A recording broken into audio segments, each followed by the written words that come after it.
Grupo Podemos, señor Sabaté. Gracias, presidente. Buenos días otra vez. Buenos días, señor Becerra. Cuando desde el Grupo de Podemos solicitamos esta comparecencia, teníamos presente lo siguiente, ¿no?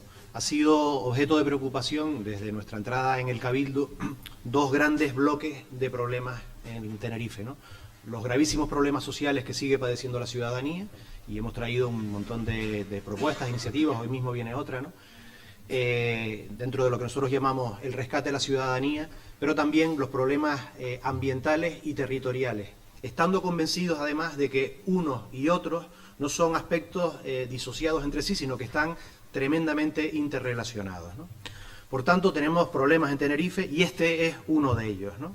La proliferación, como se ha reconocido, ¿no?, por toda la isla, de vallas publicitarias que contaminan el paisaje. De manera lamentable, en efecto, el problema se ha extendido por el conjunto del territorio insular, desbordando las zonas donde ya se padecía hacía más tiempo, ¿no?, y alcanzando áreas que en efecto hasta hace poco tiempo estaban libres de ese impacto visual y paisajístico.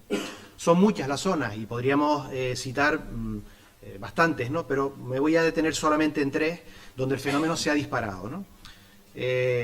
Una es el tramo de la autopista Tenerife 1, la autopista del sur, comprendido entre el aeropuerto del sur, Las Chafiras, y una parte del recorrido luego hasta la conurbación turística Las Américas Costa de Eje. Es decir, la puerta de entrada y salida de visitantes a la isla, nada menos. Se dice que las primeras y las últimas impresiones son las más determinantes, ¿no? Otro ámbito menos visitado por los turistas y más por las personas del país es la subida a Arafo por el Carretón y la Hidalga, por ejemplo, ¿no? Y otra tercera proliferación reciente de vallas, además de la que se ha señalado en el caso del norte, pues se produce en el entorno de la autovía Tenerife 2, Las Chumberas, Santa María del Mar. Debe estar, la cámara debe estar, tener un problema de giro, pero continúo. Si la dinámica de los plenos del Cabildo lo permitiera y se pudieran proyectar imágenes en una pantalla grande, nos podríamos pasar todo el tiempo asignado a nuestro grupo en esta comparecencia mostrando en silencio, imagen tras imagen, a cual más elocuente, la proliferación de esta auténtica plaga de vallas, bastantes de ellas ilegales. En muchas fotos, desgraciadamente también se podría ver en el entorno de las vallas el efecto de otra plaga invasora, de la que hemos hablado aquí, la del rabo de gato. Una artificial, otra natural, y entre ambas provocando una aerialización creciente del paisaje isleño. Se trata, en efecto, de un auténtico atentado contra nuestro paisaje. Y el paisaje, no lo olvidemos, es la materia prima de la industria turística, como el hierro es la materia prima de la industria siderometalúrgica. El paisaje es también, por supuesto, el escenario de la vida cotidiana de quienes aquí vivimos, trabajamos, padecemos y disfrutamos, y uno de los elementos determinantes de la calidad de vida de las personas. Por cierto, volvemos a repetir algo que ya preguntamos en alguna comisión plenaria. ¿Qué fue del Plan Insular de Paisaje de Tenerife? Con todo, y como ha planteado el director insular de Fomento, el marco legal no puede ser más claro. Y la ley que se ha citado, la 9 de 1991 de 8 de mayo de carreteras, lo explicita en ese artículo 31.1. Fuera de los tramos urbanos de las carreteras queda prohibido, yo estoy leyéndolo textualmente, realizar cualquier tipo de publicidad dirigida al usuario de la carretera. Y luego el artículo 39F considera entre las infracciones a la ley el establecimiento de cualquier tipo de publicidad dirigida al usuario de la carretera. Usted dice que luego el reglamento es más ambiguo. Nosotros lo que leemos en el Reglamento de Carreteras de Canarias, el decreto 31/1995 de 11 de mayo, que desarrolla y concreta la ley anterior, es que además de transponer textualmente el artículo antes citado, el que prohíbe la publicidad de carreteras fuera de tramos urbanos, añade un punto 2 que reza así: se entenderá como visible desde la carretera toda instalación publicitaria cuya mayor dimensión sea superior al 5 por 1000 de su distancia a la arista exterior de la calzada. Esto que puede parecer una cosa matemática un poco difícil de descifrar, en realidad no es otra que decir que el largo mayor de la valla en cuestión, multiplicado por 200, sería la distancia, máxima que se permite a la carretera, ¿no? La norma sigue regulando con detalle en el reglamento de carreteras hasta el número de palabras o símbolos, no más de 4, su altura, la distancia mínima, señales de circulación, etcétera, ¿no? En efecto, entonces, las vallas publicitarias legales e ilegales se multiplican de manera singular cada vez que tenemos una campaña electoral. Esa es otra de las cuestiones a poner sobre la mesa. Pero a diferencia de otros soportes publicitarios, como los carteles de papel que se pegan en los soportes de madera de quitaipón o los que se cuelgan de las farolas y que luego se retiran, las vallas que se plantan por las elecciones parece que llegan con intención de quedarse.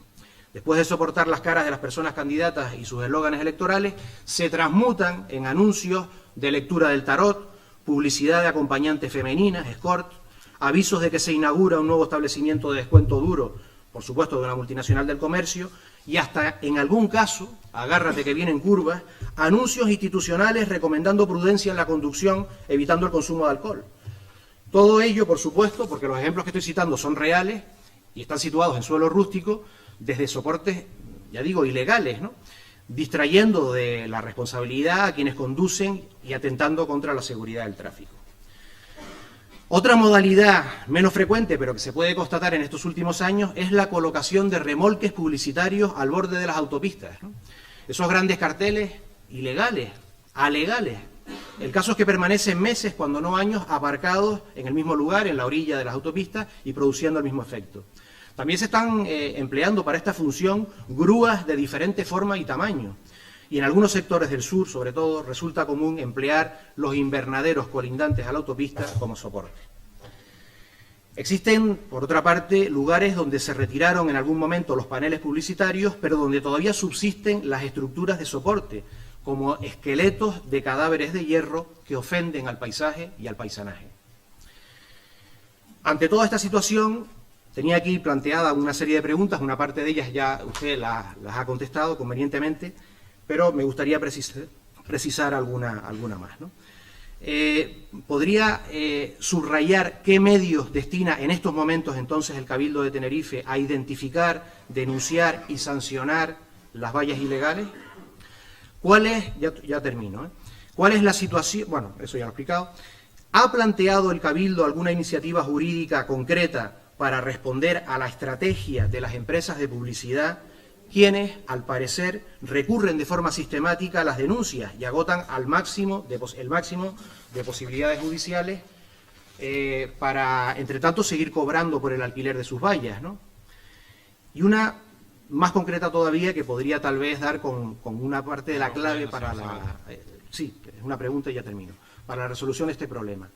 ¿Ha identificado con precisión el Servicio de Carreteras del Cabildo cuáles son los tramos que tienen la consideración de urbanos para, por defecto, delimitar con claridad el resto del perímetro de las carreteras, del viario interurbano, en el que cualquier valla publicitaria resultaría ilegal por principio y debe, por tanto, ser denunciada, sancionada y retirada de inmediato?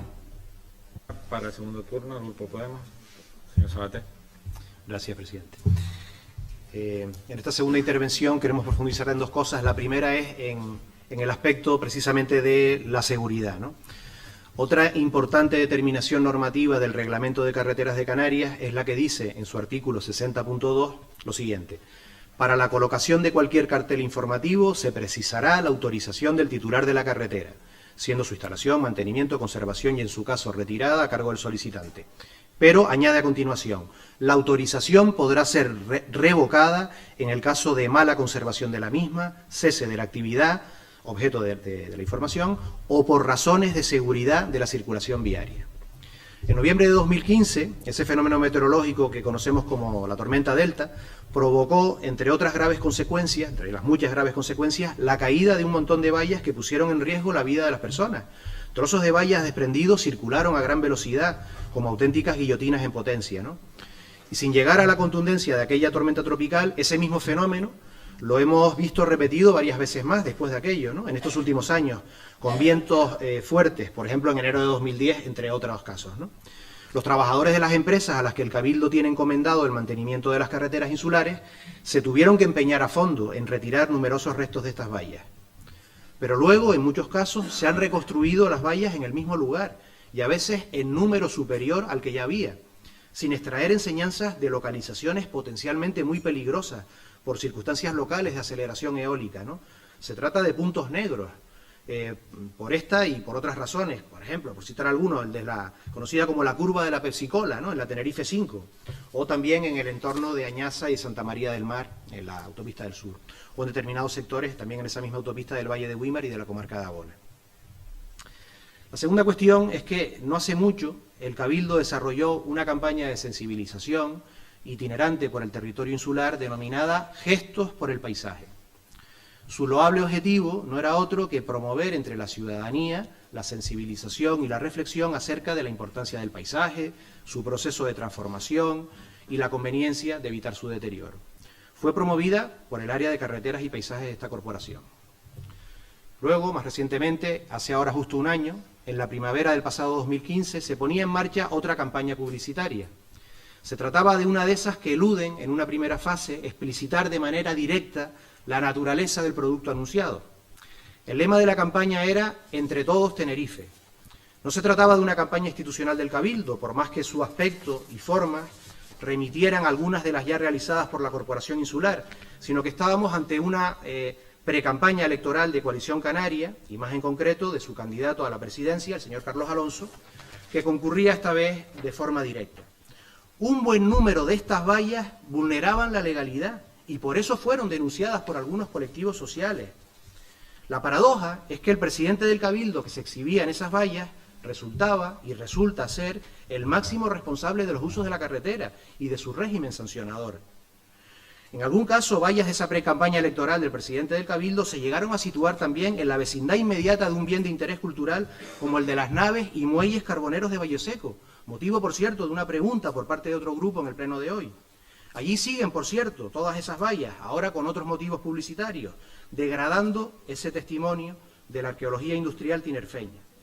Sí, señor, entre todos Tenerife, y él solito se murió, podríamos añadir. Por el último turno, tiene la palabra el señor Sabater. Gracias, presidente. Señor Becerra, nos alegramos de alguna de las iniciativas que usted ha anunciado y ha hecho público hoy aquí. Estaremos vigilantes a su adecuada implementación, como es nuestro deber como oposición en este Cabildo, ¿no? Pero también queríamos aprovechar este último turno porque es de justicia reconocer la labor de concientización y de denuncia que han realizado en este ámbito de este problema de las vallas diferentes colectivos sociales, entre ellos, por ejemplo, la Asociación Tinerfeña de Amigos de la Naturaleza, ATAN, que desde hace muchos años está haciendo una labor al respecto, ¿no? También reconocer el coraje cívico mantenido por personas como el responsable de la página web noincineraciontenerife.com, ¿no? Ojalá tuviéramos en la isla muchas y muchos ciudadanos como esta persona, por más incómodos que resulten a quienes tienen la responsabilidad de gobernar, sean ustedes ahora o seamos otros en un futuro.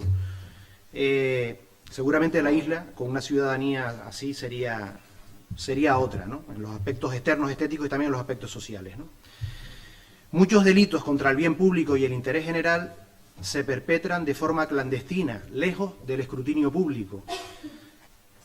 Hay que investigarlos de forma detectivesca, pero hay delitos, como estos de las vallas ilegales que estamos viendo, que ocurren bajo la luz del sol y que pueden ser identificados por cualquier persona. Concluyo con una idea para reflexionar que nos interpela a todo el mundo, al gobierno, a la oposición y a la ciudadanía en general, y que reproducimos precisamente de la citada web del Foro Ciudadano contra la Incineración. ¿Qué se puede esperar de una sociedad capaz de aceptar tal grado de corrupción que hasta lo que aparece más evidente por ley se lo pueden saltar unos cuantos a la vista de todo el mundo sin que nada suceda? Esperemos que, en efecto,